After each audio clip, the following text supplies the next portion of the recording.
Everyone, thanks for joining. Today I am speaking with Dr. Peter Boghossian. Dr. Boghossian is a professor of philosophy at Portland State. He is also an author, and he was involved with the grievance studies papers. And his latest book is what I'm hoping to talk to him about today. It's How to Have Impossible Conversations, and he co-authored that with James Lindsay.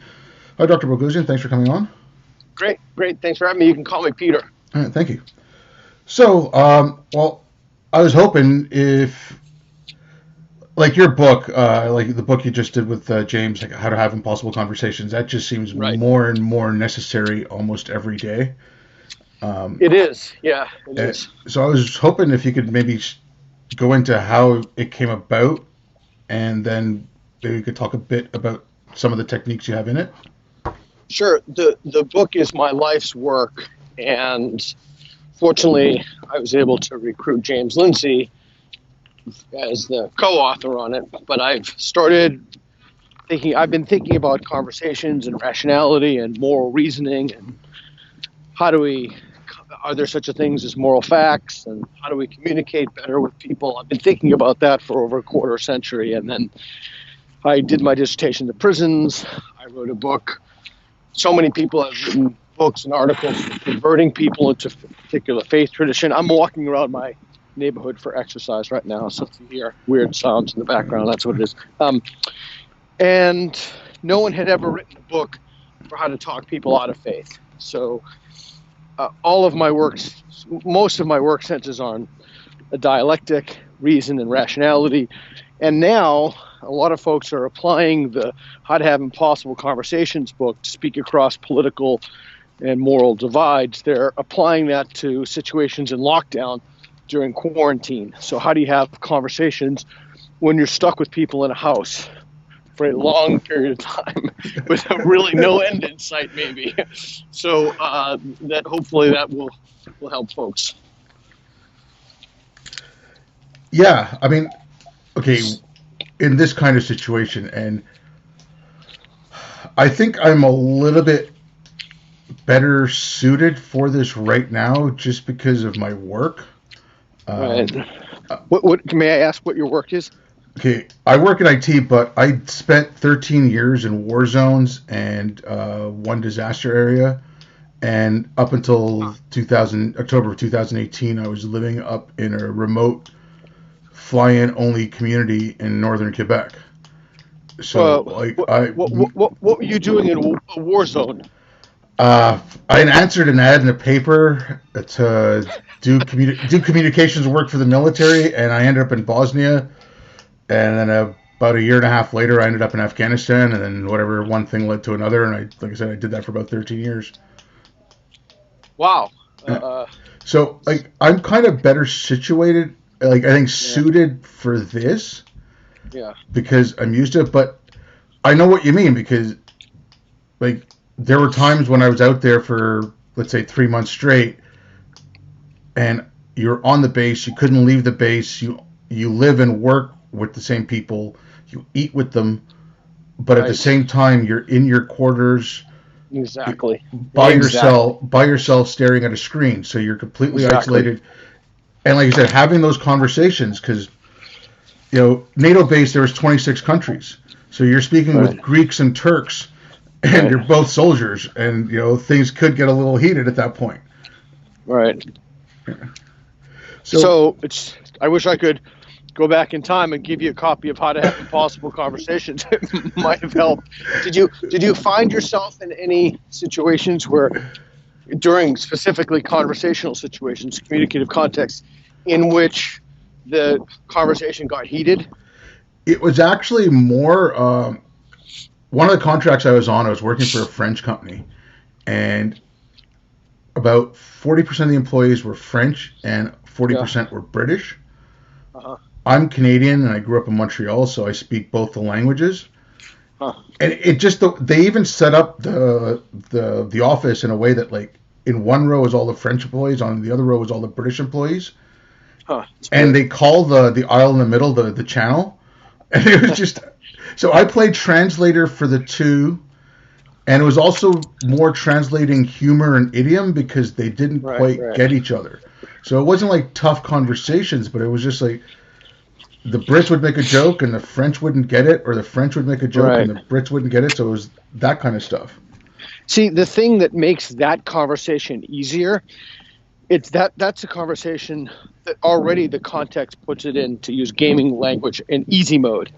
And the reason is because you all have a shared task. And when you all have a shared task, it's kind of like the difference between a group and a team. When you have a task or a goal, have you seen the Heineken commercial, the famous one about they bring together people across different, Yeah, they who have build a different. bar or something. Yeah. So when you have a common task like that, the reason that I said it puts the conversation on easy mode is because you're working toward a mutual interest. Whereas often if we just meet somebody or we see someone, we have no idea of their life experience. We're at a bar or party or something like that. Sorry about that truck going by. We have no idea of their beliefs or life experiences for the most part. There are, of course, exceptions to that. So you can't build rapport and build upon mutual commonalities like you can in other contexts, like the one that you were in. Actually, I just wrote something along those lines, and it was about basing my experience overseas to, you know, like, sorry, we're just getting veering off topic here a bit, but No, there is no topic.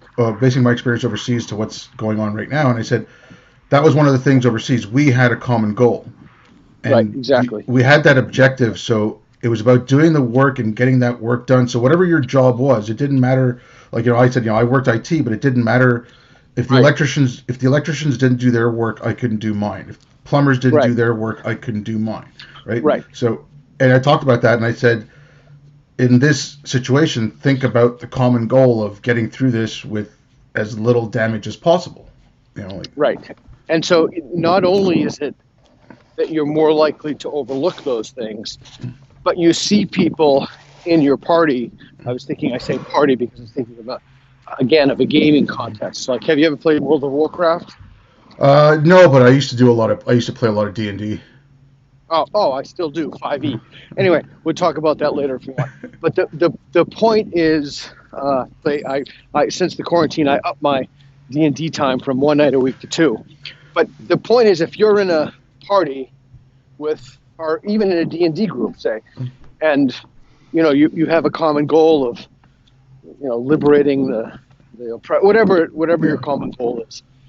It doesn't really make a difference if the person is a Republican or a Democrat or is for abortion. No, you don't, because you have a common goal, right? And so it's a different type of conversation. But what do you do if you don't have that common goal?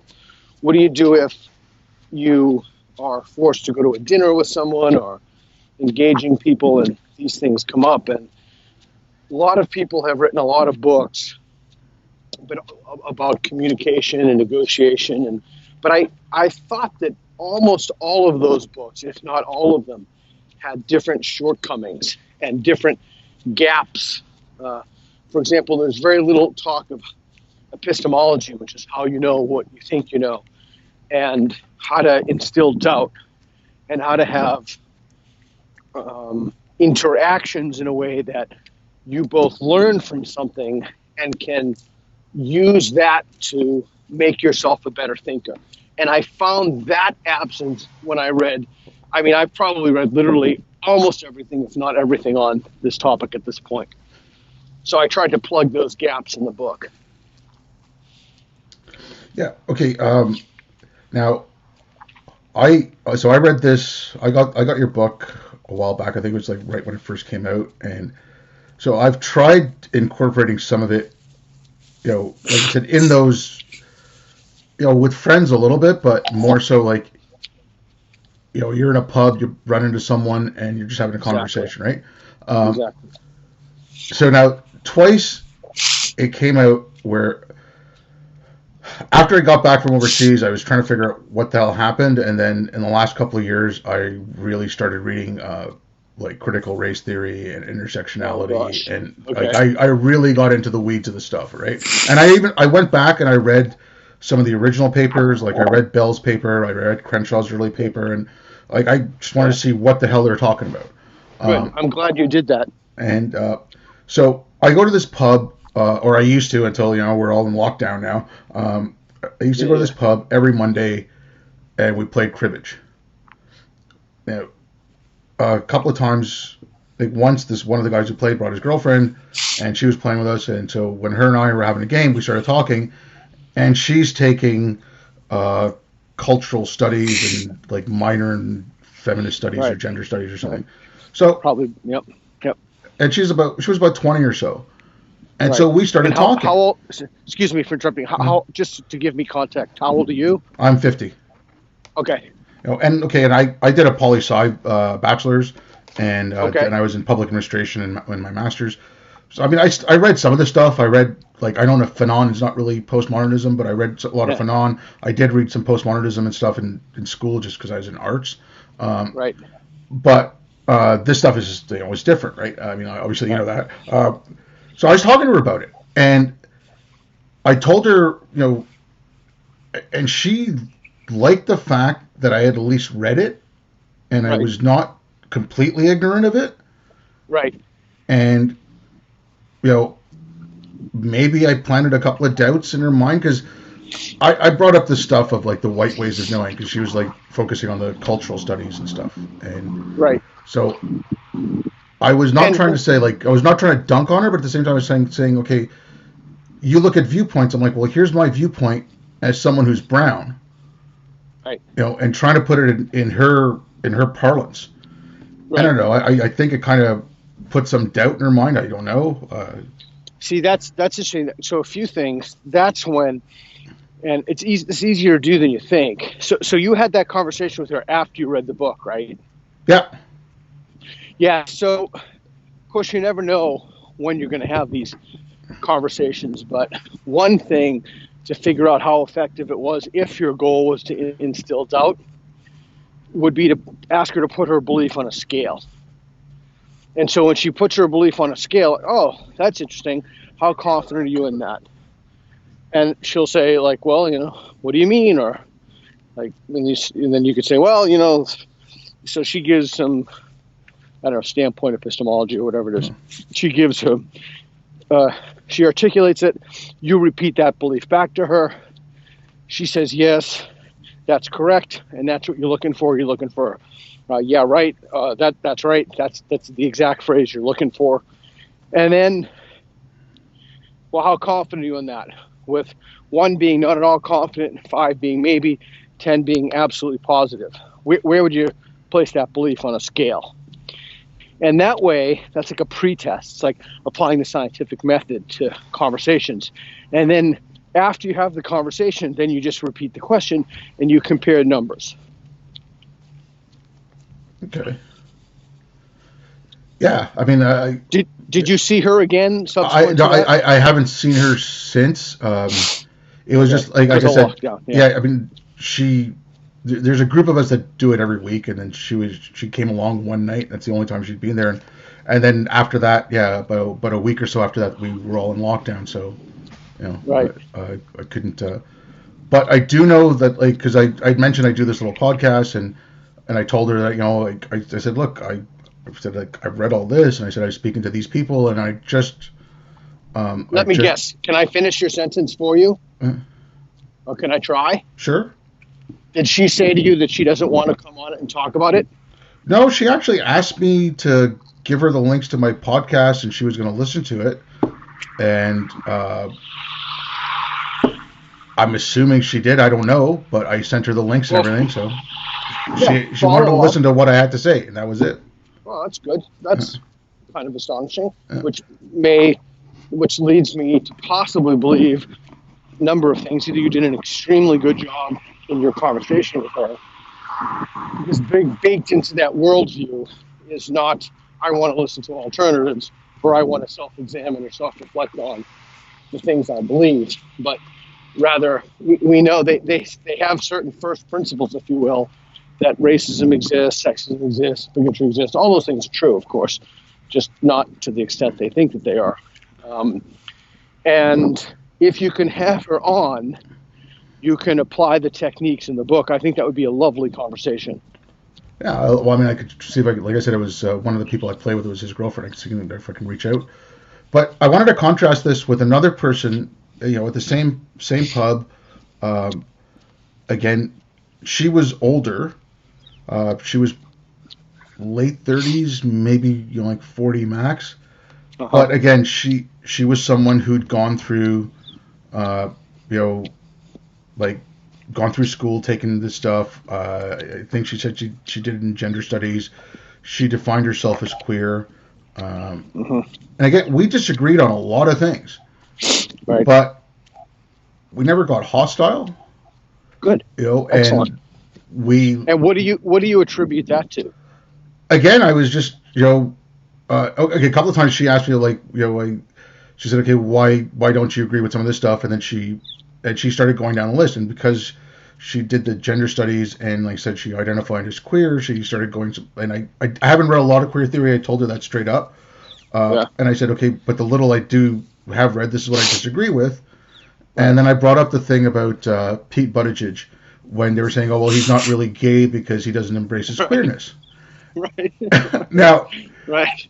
No, but we had a conversation about that for about half an hour, and she was trying to explain to me what she was talking about, and it basically came down to, because he had so much other privilege, whatever he lost of because he was gay, it got counteracted with all his other privilege. So, the balance sheet weighs on the other side for him, and that's basically what it was. But we never got.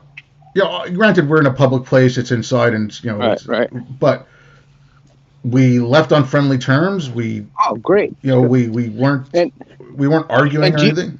And two things. One, first, do you feel or do you think that that's attributable to the fact that you use some of the techniques in the book to achieve that, or is it attributable to something else? I think with the younger girl, I think it might also be the generational thing. I think in like the Gen Zs, but the Gen Zs who are getting into college, I think they're more cynical about this stuff, but I could be wrong about that. It's just a hunch. I don't have any real data, but I think that might have been it with her. With this one, I don't know. We were talking. It was not.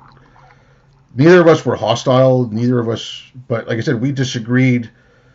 Maybe it was just, like I said, it's a friendly pub. Most of the people in that place are friendly. It's not a hostile environment anyways. So maybe it was that.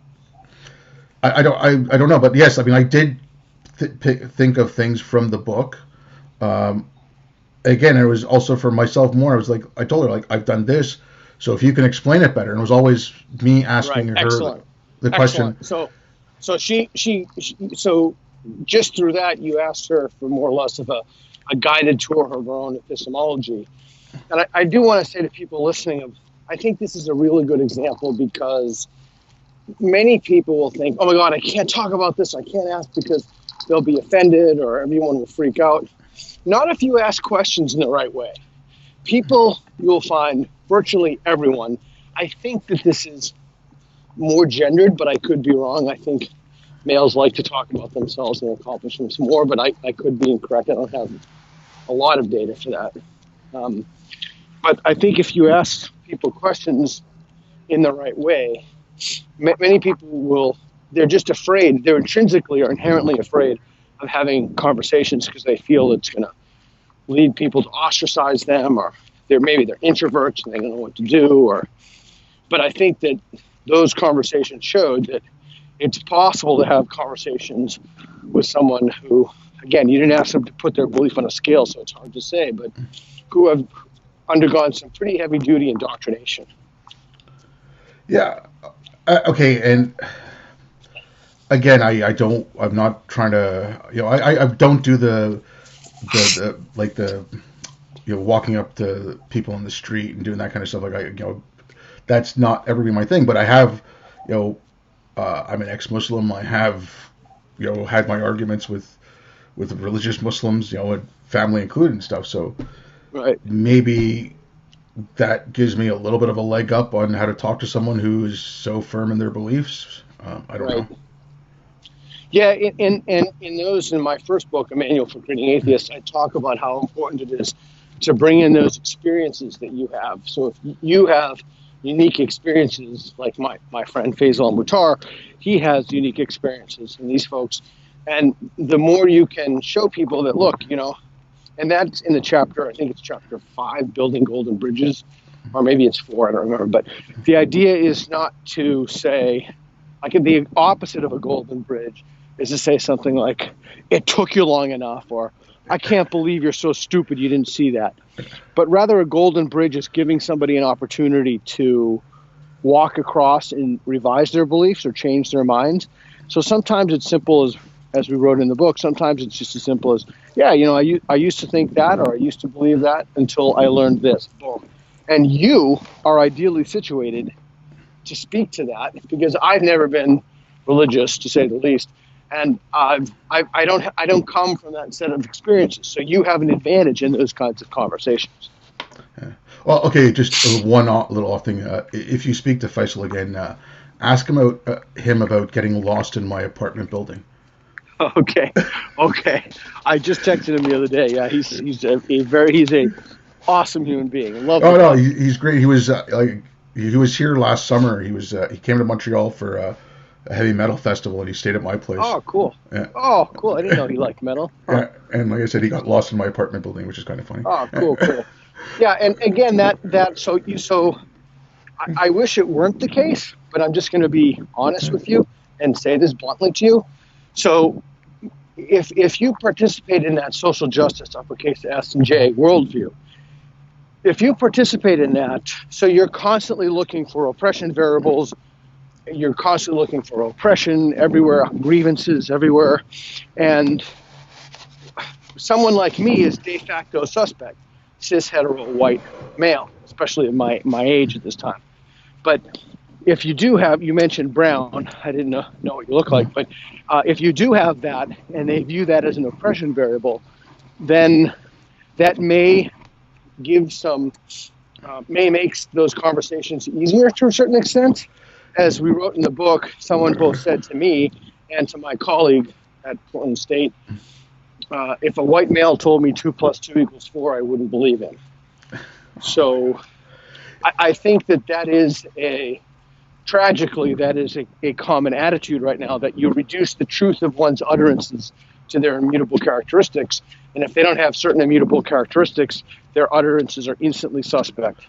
Yeah. Okay. On that topic, so the second girl I was talking about, the older one, we were talking about the U.S. election and the primaries were going on, and we were disagreeing on a lot, and I just said something along the lines like, I wouldn't vote for Trump. I said I just couldn't, and like her reaction was like, oh, I know that. And now we disagreed on a lot of stuff, like pretty much just about everything. So, but yet she assumed. Yeah, so that's a modification of a technique in the book. One of the techniques in the book is to point out extremists on your side. And Trump is just an extremist, period. I don't really know whose side he's on besides his own side, but in the side of his family. But so that's, you're having a conversation and you want to build rapport, you point out extremists on your side. And what you don't do is you point out extremists on the other side, what you perceive their side to be. So there's no reciprocity, there's no transaction, there's no verbal transactionalism in there. It's just, yeah, these people, and you can call them out, lunatics, deranged, crazy, whatever they are, Antifa, who goes to violence, when violence is one's go-to. You can point out the lunatics on your side, and that's a wonderful way to rapport build with someone. And so by you pointing out what should be evident to every sane person, that Trump is, well, I don't really want to talk about him, but the point is that pointing that out is a great way to build rapport, so long as you're sincere and honest in your when you do so. But okay, the one thing that I found funny about it was the way she said, well, obviously you're not going to vote for him, and then right away she said, well, I'm not trying to profile you. It's like, right, yeah, but you are. Right. Like you thought I wasn't going to vote for him because of the color of my skin, and it's like, Right. and I Right. was at one point, and I wasn't again, I wasn't trying to lecture and I wasn't trying to scold or anything. I said, and I just because I focused on that white way of knowing thing again, Right. and I went through a list of. Okay, I said, well, I gave her a quote from Plato that where he talks about Egyptians and mathematics, and he compares Egyptian children to Greek children. He calls the Greek children pigs in comparison to the humans that the Egyptian children are because how advanced they are. And I quotes from the Golden Age of Islam about free speech that are echoed in Mill. And I just Yeah. went through these things, and I said this is not white way or brown way of knowing. I was like, these are ways of knowing, and I wasn't trying to lecture. And I said, this is being about. I said from start to finish. So it was. I guess maybe I was being, I had a few beers in me, so I might have been a bit of an ass and like just saying, okay, well, you're wrong there. But I was just trying to show like, Right. okay, that whole line of thinking is not correct because of this. So, Yeah, and so that's one way to approach the problem. It's with counterexamples, and since you mentioned Plato, that's the core of much of this stuff. It's like has a core and a root in the. I'm smoking cigarettes. Has a root in the Socratic method, even though Socrates didn't call it the Socratic method. And the moment you start telling people, "Oh, that's wrong," that invokes a defensive posture, which breaks rapport, which makes it more difficult for them to revise their beliefs. So you need to be very, very careful about how and when those counterexamples are deployed.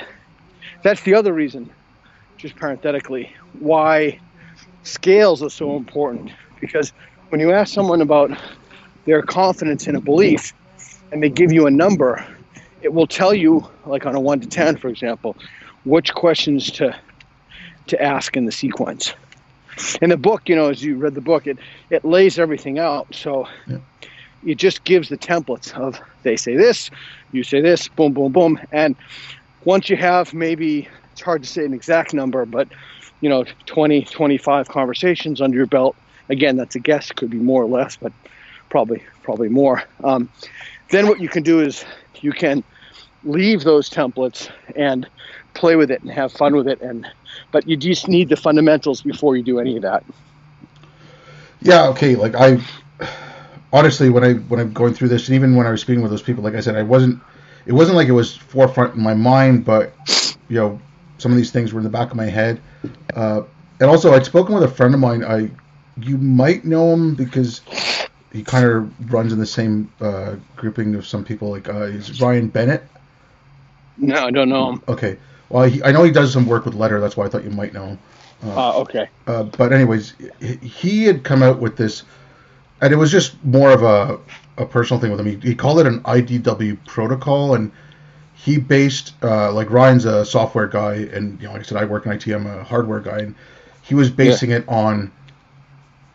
He was saying, okay, the IDW, if it's anything, it should be a protocol on how to have conversations. And so, yeah, I mean, so I don't. So the IDW, it's Eric Weinstein's term. yeah, What that means is different to different people, yeah. and although a ton of people have said, "Oh, you're IDW or IDW," Yeah. I just kind of do my own thing. No, I'm not trying to imply that at all. That you're part of it. I was just saying, like he said that what he thought the IDW should be, is like it should be a protocol on how to have conversations more than a group of people that are free thinkers or anything like that. He didn't like that I kind think of. that's. Yeah, I think that's good. I like that. In the talk, it was my pinned tweet up until recently. I gave a talk in London and I posted it, and I talked about rules of engagement and what the rules of engagement should be, what they've become, and how do we move forward given that we have different rules of engagement in conversational engagement. And I think that's, people have learned, students in particular have learned awful, nasty behavior. Just vicious behavior about calling everyone a racist and a sexist and a bigot and a homophobe and running to offices of diversity, equity, and inclusion where they don't like something and I mean, they've learned such brutally bad habits, such grotesque habits, that it's like when I wrote my first book, when someone's thinking is damaged, they want to damage your thinking.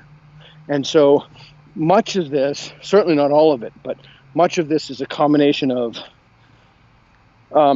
people, it's modeling behavior, and they've had the wrong things modeled for them. Speaking of which, I did an event with Brett, Eric's brother, and Christina Hoff Summers, and Heather Hine at Portland State, and a tenured professor started screaming at us from the audience, and not in the Q&A, by the way, when we were engaging each other in the talk. And of course, I said to her, "You're free. You can see that the video's online. I think I have seen that. Q&A. Yeah, come up during the Q&A, and you can go first." But the idea is that that's what students are seeing. They're seeing their professors behave in this way, and we're creating these. What Jonathan Haidt and Greg Lukiana, have talked about this extensively in their Atlantic piece and calling it the American Mind. We're creating environments and contexts that bring out that make people fragile, that make people want to be victims, and they have to relearn how to have a civil conversation with someone.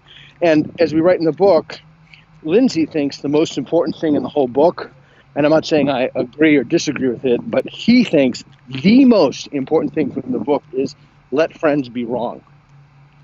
So if you we mentioned Faisal, right? So if Faisal has a particular belief, political belief, moral belief, social belief that you don't happen to agree with, well, so what? Who gives a shit? You guys can still hang out and listen to the heavy metal show, right? You guys can still have some beers together. You guys can still pal around.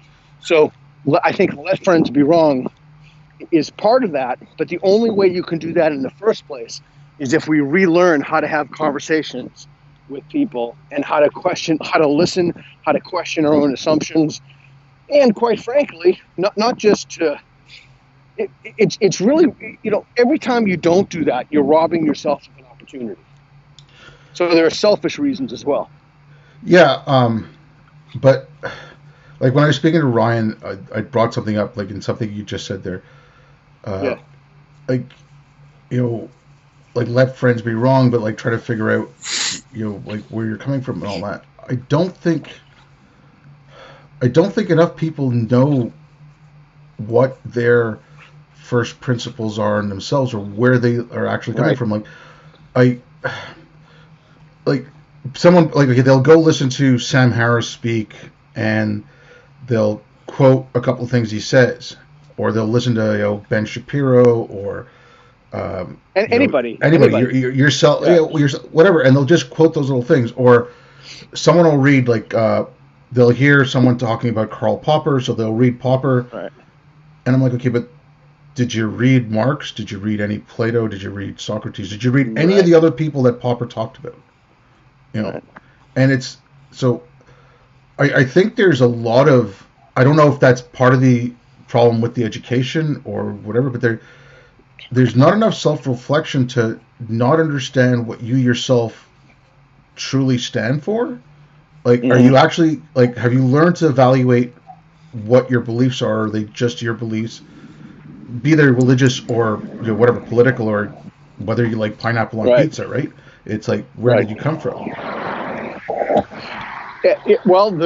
So first, you're absolutely correct. Second, kids, and I say kids broadly because I'm 53 now, but kids should be learning that in schools. They should be learning that in college.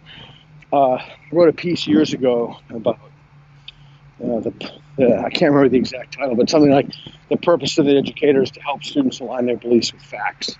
People lost their fucking minds at that. So we're not. It really is true that we have created cultures in which, and part of this problem is everybody thinks they're entitled to their own facts. And there have been a lot of people spoken very eloquently about why that's not true. But we need to create cultures in which it's different from saying, I have an opinion about something, to saying that I will revise my belief to bring it in alignment with the evidence. And that's one of the greatest gifts I think you can give somebody, right? And in these conversations, in the Gorgias, Plato says it's better to be refuted than it is to refute. So you have a possibility in each conversation to revise your own belief. I mean, who wants to be wrong? I just cannot believe that anybody wants to live in error, and they want to have false beliefs. That's why that other piece we mentioned, building golden bridges, is so important, and that's giving people an opportunity to cross over and revise their beliefs. And so the question is, how do we do that in this time of social media with a fractured political and social and now even economic landscape? So if you think things were hard before, wait until, without depressing people, wait until we see, already we see the effects of, we barely see the effects of the stock market, layoffs, etc. Those conversations are much harder, much, much, much more difficult to have because everybody's so tense. They now have extra stressors. We just brought the groceries in the house. Took us 35 minutes to wash everything off with bleach. Right? So you're adding all of that stuff onto something that was already complicated. Yeah, and can I mention one thing else that's on my mind too? Sure, please. So I've been thinking about this a lot. So I think Habermas, the philosopher Jürgen Habermas, talks about this. I think we're having I don't know where in this, I don't know if it's the beginning or the middle, but it's certainly not the end. I think we're having a legitimation crisis, and we're questioning the legitimacy of our institutions. And now we've questioned the legitimacy of not only the judiciary and the presidency and the Senate and the Congress, et cetera, the legislative branch, but the academic institutions. And if you add that on top of everything else, where we think everything is fake news and nothing can be trusted, et cetera, you have used to play games, what's it called? The mode that if you die, you don't come back. Hardcore, is that what it is? Yeah, okay, something like that, yeah. Yeah, so you're now playing in that kind of mode. So you've gone from already impossible conversations, a hard mode, to now everybody being stressed out. Now think about how difficult that is. And I would argue that that's more reason to adopt the techniques in the book and empower yourself to have those and maintain healthy relationships than not. Oh, no, totally. And okay, just touching on something that you brought up there, because I think, again, this is why having those conversations is going to be important, is I was just speaking to Bo Weingard and about what happened to him at Marietta. And, I brought this up. It's like, okay, if you take a look at him, Brett Weinstein, Heather Heying, I'm trying to think of, a lot of people. Yeah, a lot of people just Toby Young just started something for that. And foundation. Go ahead. But the Academy has started. It's the Academy is attacking expertise themselves. And yes. And then you have. That's Tom Nichols' book too. And then now you have, okay, well, not just now, but I don't like the term fake news. I call it narrative-driven news. And if you look at, the New York Times late last year or middle of last year in Brooklyn, when there was 4 black girls that were beat up by 2 South Asian males, and one of the South Asian males pissed on them, the lead page and the editorial section of the New York Times was, "This is due to whiteness." Now, when they do shit like that, they're losing credibility, and they're fake news, all that crap, and because that is an awful take there. At a time like this, because of the divide, what's his name on Fox? Jesus Christ, the guy used to be with a bow tie. Why can't I remember his name? Tucker Carlson, right? Yeah. He did a phenomenal job covering this stuff. He was one of the few people on Fox who was taking this seriously and was doing a good job. But if that's Fox News, they're garbage. I don't want to listen to them. Or the other side, if there's people in the New York Times or the Washington Post or CNN who are doing good work, I don't know, that's fake news. We don't want to listen to them. So like the media itself and the academy are making people lose trust in expertise, and this is the Right. worst time for that to happen. It is, and we tried to do something about that with the grievance studies affair, but not only people hunkered down. I think part of that, I was perhaps Pollyanna, but part of that was that we got discovered prematurely. But you're right. I think I had these people from Fox interview me, and they were not at all what I was expecting from a Fox crew at all. And I said after I got to know these guys, I'm like, hey man, I did not expect you guys. That I truly didn't. And I said, like, yeah, everybody tells us that. And the shame is that people just write us off because we work for Fox and we do really good journalism. And I haven't seen the piece yet. I don't even know if it's out, but because of recent events. But I think there is that. And when I was on Tucker Carlson, I was expecting massive blowback from them, massive blowback, and there was hardly a peep. So I think that media landscape has changed, and I think that you're right about narratives, right? We're narrative creatures, and we not only do we tell stories to ourselves, but stories are the way that we navigate reality, right? So we need bad guys, we need this, and I think understanding that is a crucial dimension. So it's not like people knowingly do bad things, which Plato says in the Theaetetus. It's that they act on the information they have. My mentor said to me once, if I was sitting down in his house, he said, if I had your genes and your life experience, I'd be sitting right there, dressed as you're dressed, tapping your finger like you're tapping it. And the idea is when you take the ghost out of the machine, it's just the machine. And it's kind of like you can look at the brain as a CPU that processes information that comes in. And so all of these things operate together collaboratively to help us understand and really be more compassionate. We're having a conversation with someone who just seems like a dick, right? Or they just seem like they're mean-spirited. And maybe they are. But more often than not, if you can extend in philosophy, and particularly call it hermeneutic of charity, a charitable interpretation for why someone believes and acts like they do, those conversations will go they will almost transform. Yeah, I mean, I think especially now you got to be really charitable to people because, the stress is building up, everything's building up, and Jesus, no kidding. And I was in the gun store the other day, and I was, it's a very American thing to say, but I didn't even know that my arm evidently bumped somebody, and they just started yelling at me like, what? She just started freaking out, and that had much more to do with the context in her than it did to do with me. It certainly wasn't like I felt her and we were like, well, screw her, I'm just going to bump her anyway. So I think we need to be particularly charitable in these times when people are insanely stressed out. Yeah. So again, it might have, in fact, not only might, it probably, not always, of course, probably has more to do with them than with you. Yeah, and everyone's going to be wound up really tight. I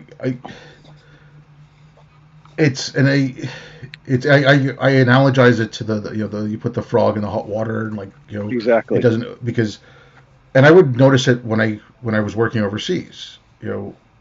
As soon as I left the base to go on leave, and I got out of Afghanistan, landed in Dubai, this weight fell off your shoulders, because you didn't realize how much stress you were under. Exactly. Until you're gone, and I don't think people themselves realize, for them to get to that point right now, they're already ratcheted up to 8 or 9. To get to that point, they're it takes so much less now than it would before. Yeah. Strange times, man. Strange times. There's one thing I wanted to talk to you about, and it's sticking with this, but it was thinking about how you think. Now I've used the term, free speech is the foundation of all our other liberties. It's the bedrock of all our others. Yep.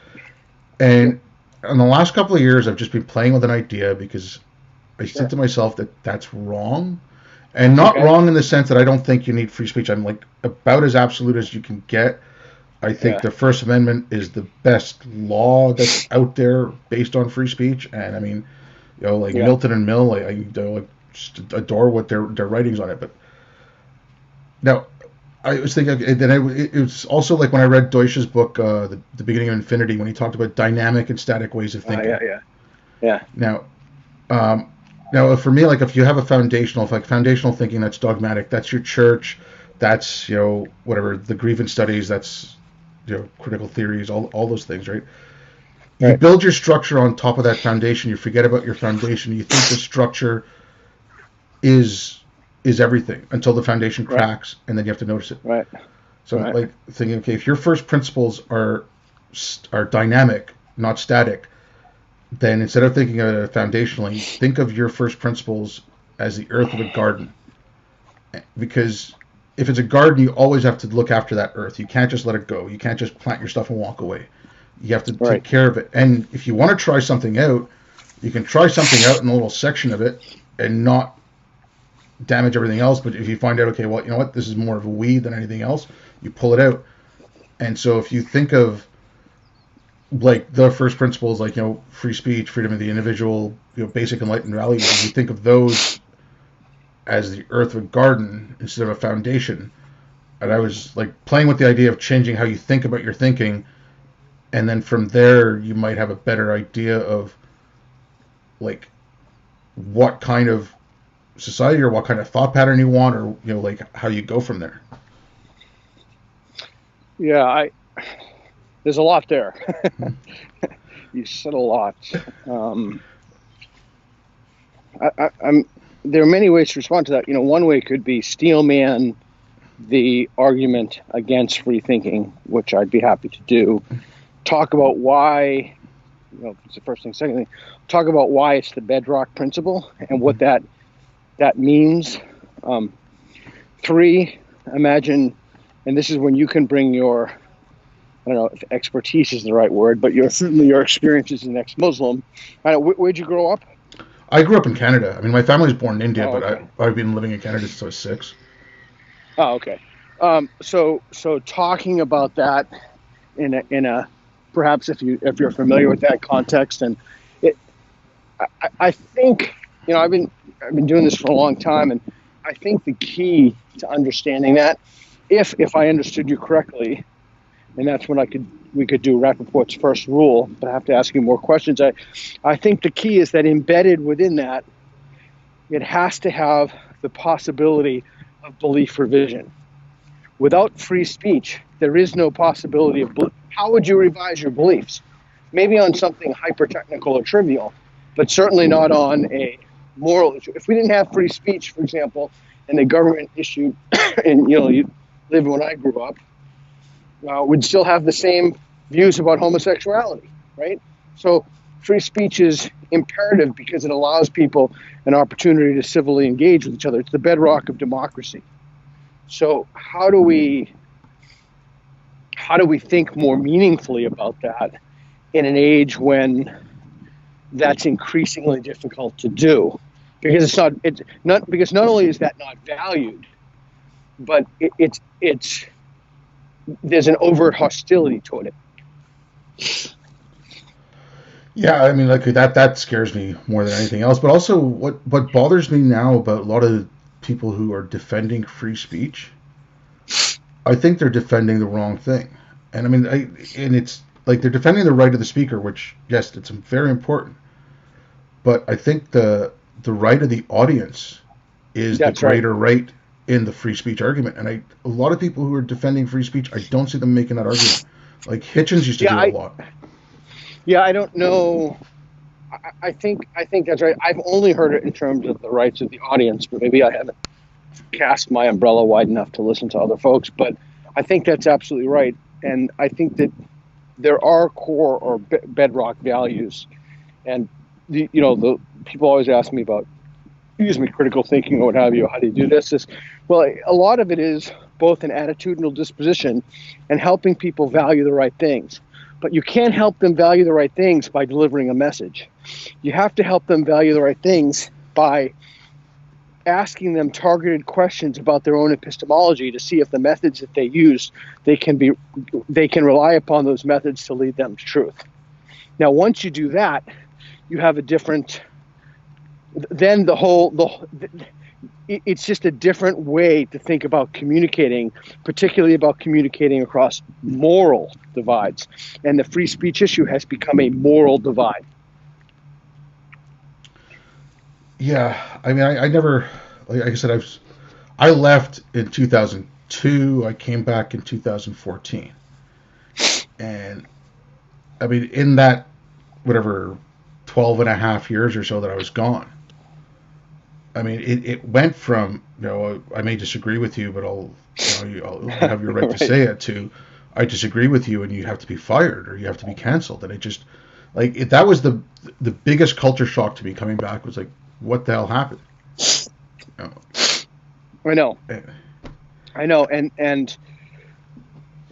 it's going to be interesting to see how being slapped in the face with. All right, cool. Well, you got anything else on your mind before we wrap it up? No, I was going to say, well, thank you very much. If you want to let people know where they can get a hold of you, and yeah, thanks a lot. Sure. This is great. Yeah, man, anytime. My pleasure. At Peter Boghossian, at PeterBoghossian, and the book we've been talking about is How to Have Impossible Conversations, and I hope that folks can use the 36 techniques in the book, each broken down to help you in lockdown. And I've been putting a lot of videos, and this chat helps. So hopefully these chats can help people stay sane in a really, really hard time. So thanks for having me on, Omar. Appreciate it. Well, thank you very much, and thanks everyone for listening.